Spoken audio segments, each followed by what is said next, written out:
Selamat datang di podcast seadanya dari Multimedia SMA Negeri 25 Jakarta. Yang penuh inspirasi dan tentunya asik abis nih. Jadi hari ini kita bakal ngobrolin topik yang gak cuma keren, tapi juga super penting buat masa depan kita, yaitu literasi digital nih teman-teman. Tapi gak cuma itu, kita juga bakal bahas bagaimana literasi berkembang di era digital sekarang. Nah, buat nambah seru, hari ini kita kedatangan tamu spesial nih, yaitu Pak Indar Cahyanto, guru yang jago soal sejarah wajib, tapi juga jago ribetin buat Persib. Selamat datang Pak Indar di podcast seadanya ini. Selamat datang. Gimana kabarnya? Alhamdulillah. Sehat-sehat terus ya Pak ya? Sehat. Nah, ini kita mau bahas literasi zaman dulu versus literasi zaman sekarang.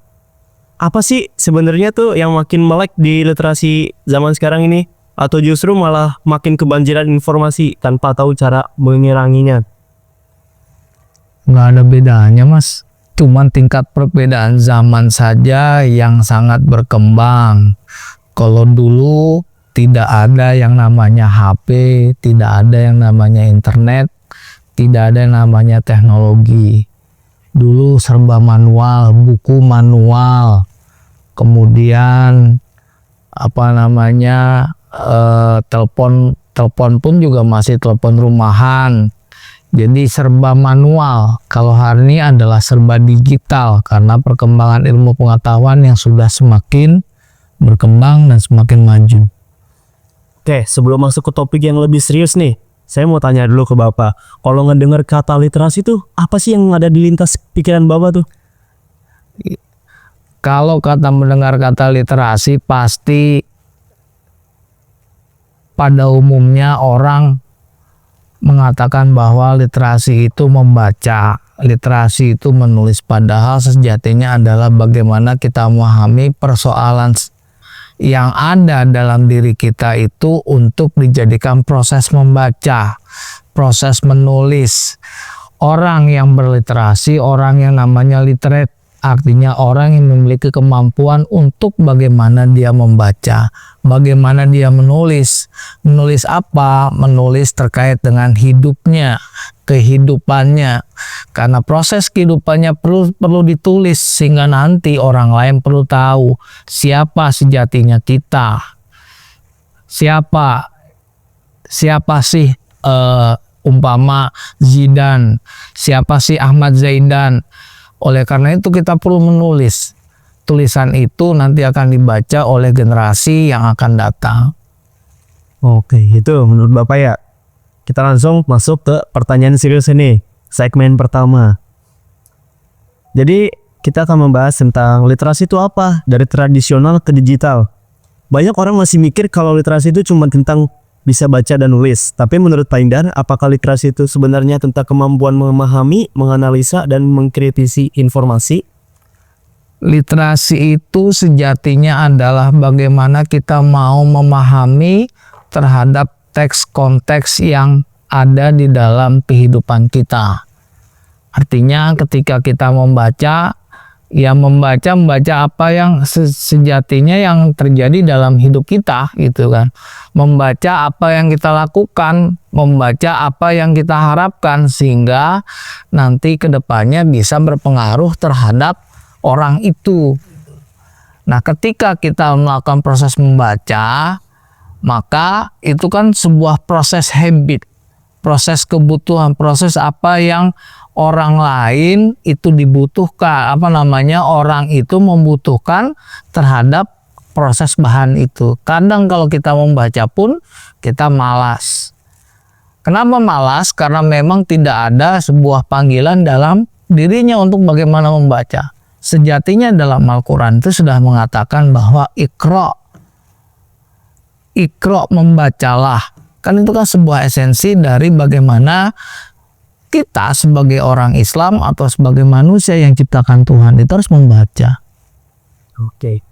Kalau dalam kehidupan sehari-hari, kita kan sering mengulik informasi lewat berbagai media ya.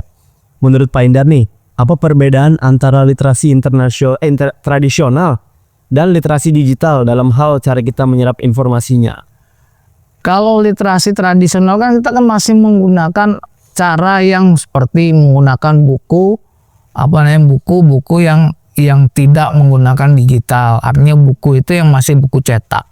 Kemudian menggunakan daun lontar. Dulu ketika orang-orang dulu ketika dalam sejarah Quran pun itu dikumpulkan oleh para sahabat Nabi melalui daun-daun lontar. Nah, itu Quran. Sehingga kemudian pada akhirnya dibukukan. Nah, orang juga dulu juga menulis di pohon, di batu dan lain sebagainya. Kita lihat bagaimana di dalam perjalanan sejarah manusia itu ada namanya prasasti. Nah, prasasti itu rata-rata dituliskan di dalam satu batu. Nah, ini yang dilihat. Dan batu itu ada yang berbentuk tapak kaki, ada yang berbentuk tulisannya. Rata-rata kalau dalam zaman Hindu-Buddha adalah berbahasa Sanskerta, bertuliskan Pallawa. Seperti itu. Kalau kita lihat dulu nih, literasi itu identik dengan buku, perpustakaan, dan tulisan tangan. Tapi sekarang dengan munculnya e-book, blog, dan media sosial, bagaimana seharusnya literasi itu berkembang? Harusnya kita bisa mengoptimalkan apa yang ada pada saat ini. Berbeda dulu. Kalau dulu cuma terbatas, orang beli buku sulit. Kemudian orang beli buku harus pergi dulu ke Gramedia, harus pergi dulu ke Gunung Agung dan segala macam. Artinya orang membeli buku dulu ke sebuah tempat atau ke sebuah toko buku atau ke Senen dan segala macam. Kalau hari ini kita cuma ngulik di Google, itu sudah terlihat apa yang kita ingin cari. Contoh sejarah Kerajaan Sriwijaya itu sudah banyak. Ada tulisan, ada bentuk makalah, ada bentuk jurnal dan segala macam. Itu bisa kita dapatkan. Contoh lagi seperti sejarah Amerika misalkan. Itu juga banyak. Berbeda dulu. Kalau dulu sebelum ada digital kita harus mencari buku referensi, itu pergi dulu ke toko-toko buku besar, ya, ke Senen dan lain sebagainya. Jadi seperti itu perbedaannya. Yang hari ini kita lebih mudah. Harusnya kemudahan itu bisa kita rasakan. Kemudian kita bisa nikmati. Rasakan nikmati kita bisa. Harus bagaimana proses literasi itu harus lebih baik ketimbang sebelumnya. Tapi hari ini terbalik. Artinya terbalik. Orang lebih menggunakan HP itu lebih banyak konsumsinya untuk ke media sosial. Berbeda dengan orang dulu. Harusnya dengan adanya HP konsumsinya harus ke literasi itu gitu loh. Jadi seperti itu. Oke, kan kalau zaman dulu kita kan literasi menggunakan seperti koran tadi, terus dari daun lontar ya.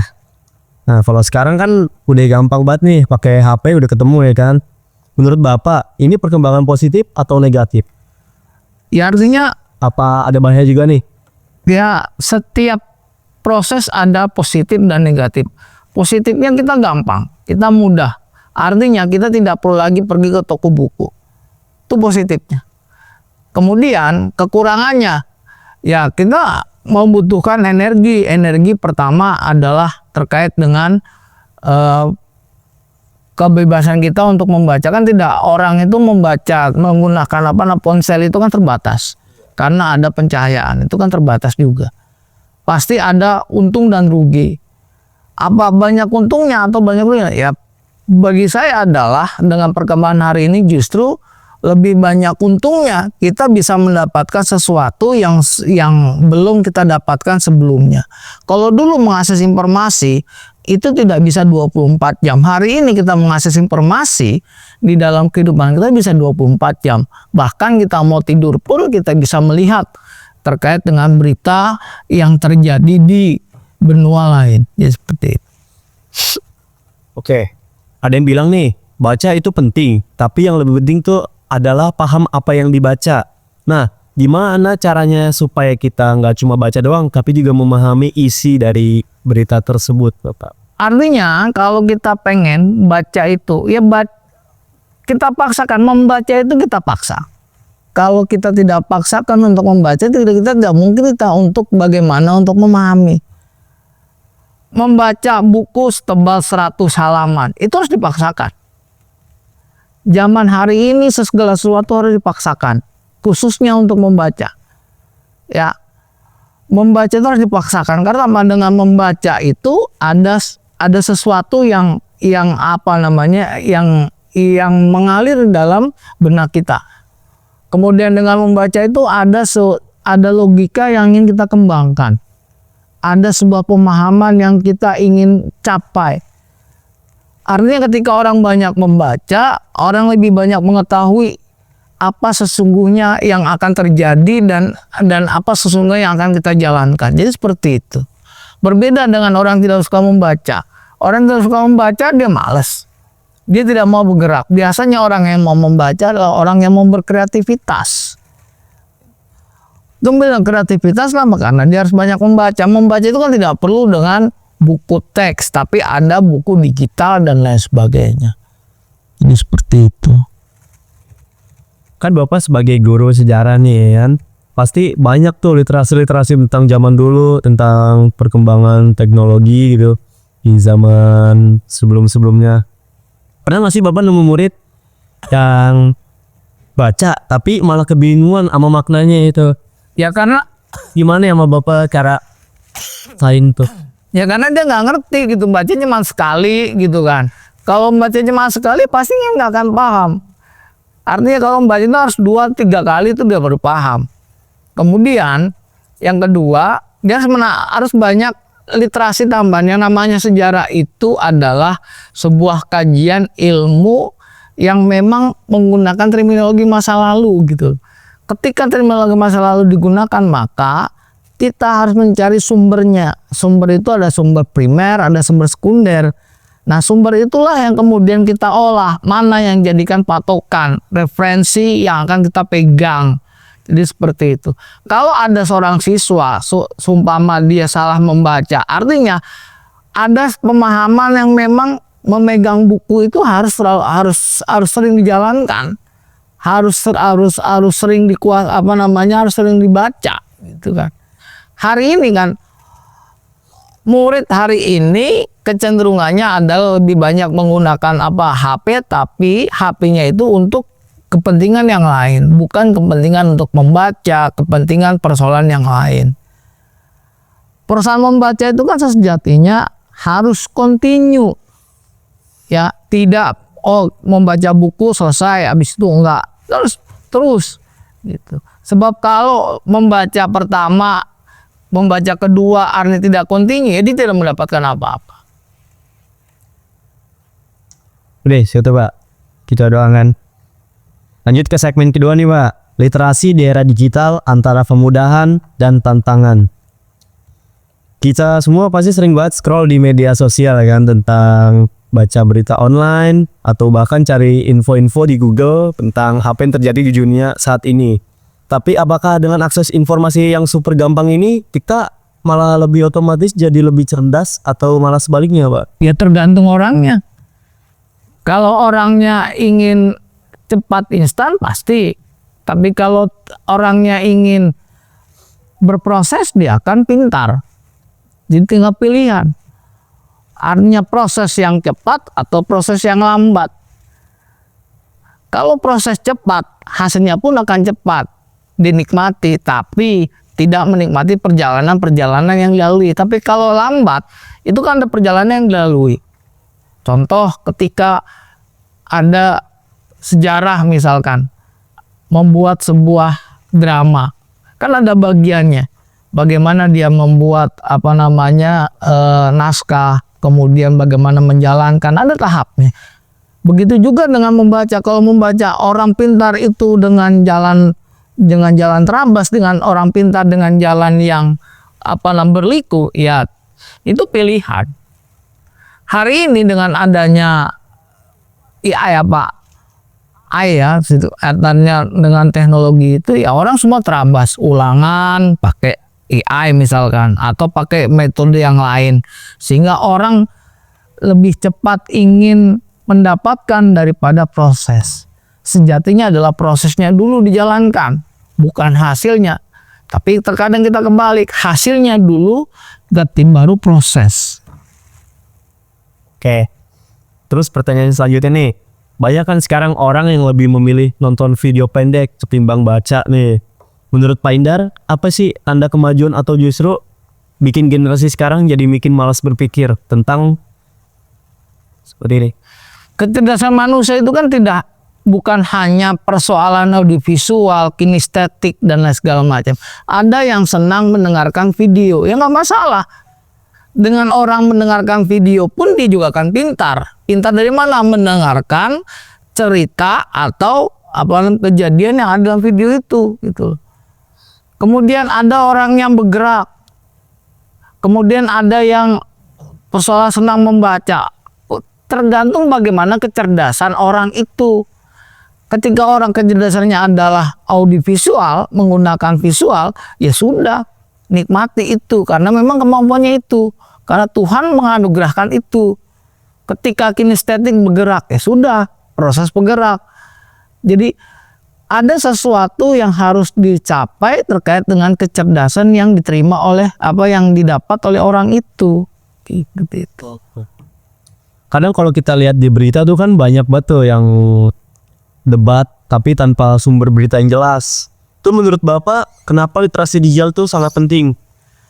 Ya, persoalannya adalah kemauan. Sekali lagi kemauan. Mau nggak ketika berdebat?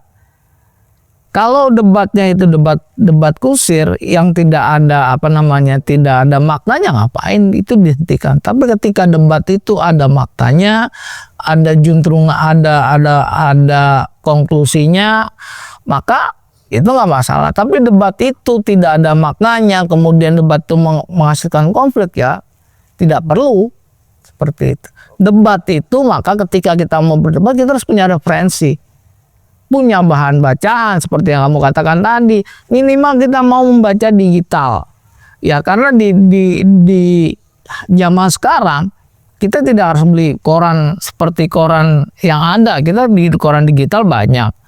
Jadi seperti itu. Berita kematian, berita segala macam itu ada dalam digital. Oke, selanjutnya itu di tengah derasnya informasi sekarang nih, pasti kan banyak banget nih. Kalau tentang hoax dan berita palsu itu makin mudah beredar karena adanya HP ini. Terus bagaimana sih cara agar kita tidak terjebak sama informasi-informasi yang hoax yang beredar cepat di masa sekarang ini? Satu, ketika beredarnya hoax, maka kita tidak langsung percaya bahwa berita itu memang benar atau tidak benar. Kalau kita langsung tiba-tiba langsung percaya, ya orang bodoh namanya kan gitu kan. Maka kita harus selektif dulu. Siapa nih orang yang menyebarkan, dari mana, kemudian siapa yang membuat dan lain sebagainya. Kita harus lihat seperti itu. Dan kita harus cross check, ada nggak berita ini di media yang lain. Kan gampang mudahnya. Contoh terkait dengan misalkan kejadian A. Di media A ini terkait dengan A itu ramai, tapi di media yang lain tidak. Harus di cross check. Segala sesuatunya adalah bagaimana ilmu itu harus di cross check. Harus balance. Jadi segala sesuatunya kalau kebenaran itu kalau tidak dicek, ya kita telah mentah-mentah, ya sudah. Seperti sama tuh kayak yang di Amerika tuh. Hoax itu kan. Apa tuh? Yang Hollywood tuh kebakaran tuh. Bohongan itu kan hoax itu. Nah, kalau terkait dengan Hollywood itu kan 50-50 gitu kan. Ada orang yang percaya terkait dengan berita itu, ada yang tidak, gitu kan. Bagi saya bukan beritanya yang hoax, tapi kalau memang itu terjadi, apakah memang sehutan lebat itu? Pasti kan ada yang terjadi, tapi masalahnya mungkin yang terjadi itu cuma satu kotak. Ya, kan ada kotak A, kotak B, kotak C sampai kotak Z. Mungkin yang terjadi hanya kotak A sampai kotak C. Tapi di dalam media itu dinarasikan semua kotak terbakar. Kan begitu. Yang namanya bermain dengan di era digital itu bisa juga. Kamu katakan kalau kata orang kamu menyontek, tapi pada dasarnya kamu tidak nyontek. Kan bisa begitu. Karena era digital kan gampang. Mukamu misalkan wajahmu, ya kan, artinya di semir apapun pakai pakai digital itu mudah. Yang tadinya baik menjadi wajah yang galak gitu kan. Seperti itu. Terus lanjut nih ke segmen yang ketiga, yaitu literasi dan akademik. Gimana literasi bisa meningkatkan prestasi? Nah, kalau kita ngomongin dunia sekolah, literasi itu nggak ada dipisahin dari belajar. Seberapa besar sih pengaruh literasi terhadap prestasi akademik seorang siswa? Tergantung Mas. Kalau gaya belajarnya itu konsisten, ya dia akan sukses. Tapi kalau gaya belajarnya itu fluktuatif, hanya menunggu, ya tidak akan sukses gitu. Orang yang sukses adalah orang yang konsisten. Orang yang sukses adalah orang yang mau berjibaku. Itu tadi seperti saya katakan, orang pintar dengan hasil yang instan, orang yang orang pintar dengan proses, kan harus dua pilihan. Gitu.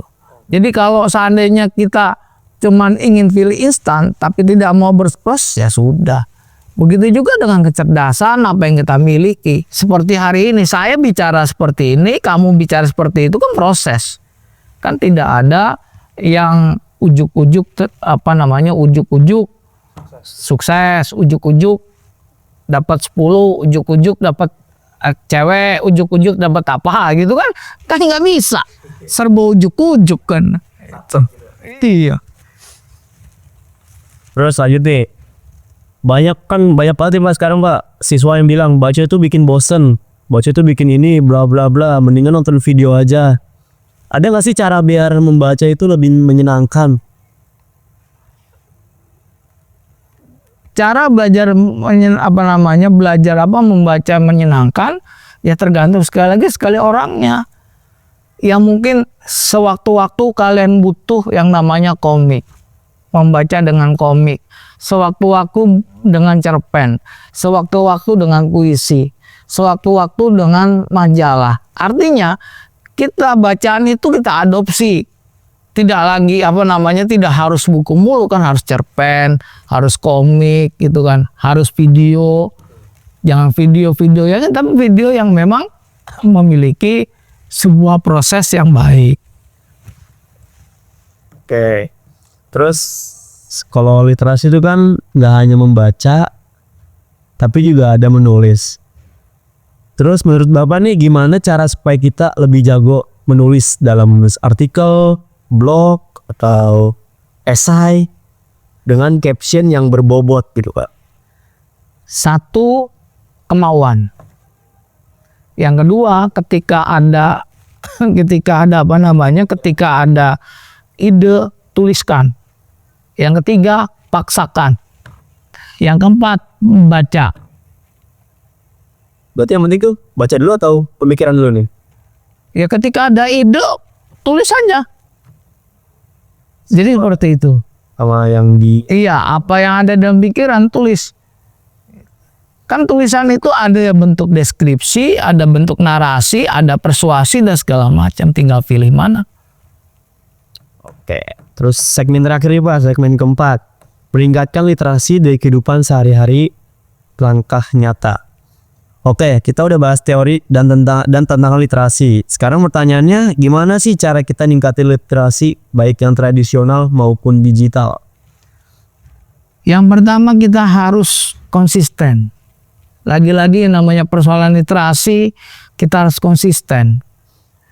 Kalau tidak ada konsisten, maka tidak mungkin proses itu akan terjadi. Yang kedua ada kemauan, konsisten, kemauan, kemudian ada tanggung jawab.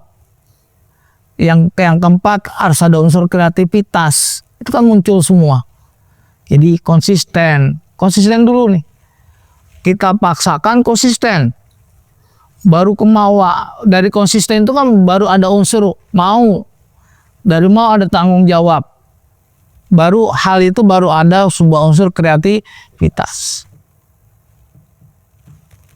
Terus selanjutnya itu kita sering dengar istilah reading habit. Menurut Bapak nih, kebiasaan membaca itu penting gak sih buat masa depan kita? Literasi itu ada 6 yang dikemukakan oleh pemerintah. Yang pertama ada literasi baca tulis. Yang kedua ada literasi digital. Yang ketiga ada literasi keuangan. Yang keempat ada literasi budaya. Ya, kemudian ada literasi jadi unsur literasi itu semua harus digunakan. Contoh, kenapa sih uang kita habis dalam 30 hari kok kita nggak bisa memberikan sesuatu yang bermakna terhadap uang itu, ya karena pola hidup kita, maka kita perlu literasi keuangan. Kemudian literasi baca tulis untuk meningkatkan buku, ya contoh bagaimana kita mau membaca buku hari ini di perpustakaan di sekolah ini. Buku di sekolah ini kan dengan ragam buku yang ada, harusnya sudah SMA Negeri 25 siswanya sudah mau berliterat atau udah mau untuk mengembangkan literasi. Selanjutnya nih, kalau misalnya ada siswa yang malas banget baca, tapi dia lebih cenderung ke nonton-nonton video TikTok ataupun YouTube. Ada nggak sih cara buat mengarahkan supaya mereka bisa tetap meningkatkan literasi? Ya, kalau video TikToknya itu terkait dengan pembelajaran, misalkan tentang sejarah Indonesia, dia tonton di TikTok itu ada durasi 2 menit 3 menit tentang Indonesia, tentang Pulau Jawa, tentang tentang ceramah mulai dari Ustadz A sampai Ustadz B, itu silahkan. Tapi kalau TikTok itu dia tonton cuman hanya yang tidak bermakna, ya nggak akan sampai. Saya menonton TikTok, ya nonton juga TikTok ada film yang memang saya gemari, misalkan terkait dengan film Korea misalkan, karena Selera Korea. iya, misalkan ada film, artinya ada film yang memang harus kita tonton, tapi dalam durasi yang tidak panjang, seperti film bias yang kalian buat, atau terkait dengan cuman adegan, ya kan itu bisa kita maknai itu gitu. Artinya kehadiran kita di TikTok untuk membersamai bagaimana proses kebaikan itu kita buat. Oke. Sebelum kita tutup nih Pak, boleh dong Pak kasih tahu satu pesan atau inspiratif gitu untuk kita supaya semakin mencintai literasi dan menggunakan media sosial dengan bijak. Pesan saya pertama adalah, yuk kita harus sering-sering membaca, sering-sering untuk mendengarkan. Membaca itu juga perlu mendengarkan. Mendengarkan dari mana? Mendengarkan dari video atau tontonan. Kemudian yuk kita harus memilih bahan bacaan, tontonan yang bisa meningkatkan imajinasi kita, kreativitas. Yang keempat, yuk kita bagaimana untuk membangun proses kebaikan. Kalau kata Tuhan itu, Iqra bismi rabbikal ladzi khalaq. Bacalah sesuai dengan nama Tuhanmu. Oke Bapak, terima kasih banyak Pak Idhar udah berbagi ilmu sejak gini ya. Siang ini bikin sebenarnya antuk sih saya tapi dengan ada podcast ini kan bisa semakin nambah ilmu juga nih buat saya nih. Dan buat kalian yang lagi dengerin podcast ini, ingatlah, literasi adalah kunci buat masa depan yang cerah. Jangan cuma baca ataupun caption, tapi juga asah kemampuan kritis kalian. Sampai jumpa di episode selanjutnya. Dah.